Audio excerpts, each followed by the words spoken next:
আমি এখন কি করে খাবো? কত যত্ন করে রাখছি আমি, আমার ছেলের সংসারের চেয়ে বেশি আদরে রাখছি আমি। শহর অবস্থায় আমরা আছি প্রায় আজকে আপনার 8 দিন দুরবস্থা আছি।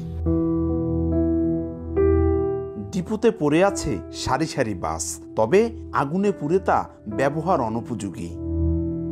গত 19 জুলাই কোটা সংস্কার আন্দোলনে মাদারীপুরের খাগদি এলাকায় ঢাকা মাদারীপুর রুটের চলাচলকারী সার্বিক পরিবহনের ডিপোতে আগুন দেয় নাশকতাকারীরা। পুড়ে যায় 32টি বিলাসবহুল বাস, ভাঙচুর করা হয় আরও 6টি।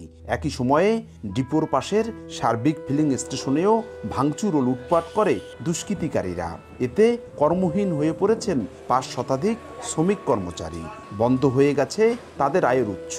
এই যে দেখেন আমার গাড়িটা এখানে পুড়ে ফেলছে, যদি আমাকে আগুন দিয়ে পুড়ে ফেলতো তাতে আমি শান্তি পাইতাম। আমাদের খুব অসহায় অবস্থা, আমরা মানবতার জীবনযাপন করছি।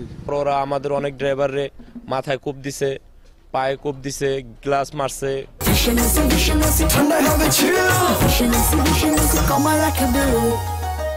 আজকে মালিক পক্ষ ধ্বংস হয়ে গেছে, আমরাও পাশাপাশি ধ্বংস হয়ে গেছি।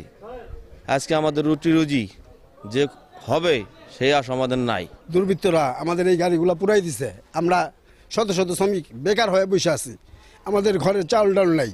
আমরা এখন কি করব? মাননীয় প্রধানমন্ত্রীর কাছে আমাদের আবেদন, যারা এই গাড়িগুলো ভাঙচুর করছে, পুরাই দিছে, তাদের উপযুক্ত বিচার হোক এবং আমাদের রুটি রোজগারের একটা ব্যবস্থা হোক। সরকার যদি অনুমতি করে, একটা সভাপতি করে যদি আমাদের কিছু একটা দেয়, তাহলে আমাদের ফ্যামিলিটা চলার মতন একটা কার্যক্রম হইতো। আমি সরকারের কাছে বলবো, তিনি যেন অতি তাড়াতাড়ি আমাদের এই ক্ষতিপূরণ করে শোধ করে। স্বাধীন দেশে এই যেভাবে ধ্বংসযজ্ঞী, এটা তো আসলে কাম্য না। যারা এই ধ্বংসযজ্ঞের সাথে জড়িত অবশ্যই তাদের দৃষ্টান্তমূলক শাস্তির আমি দাবি জানাচ্ছি।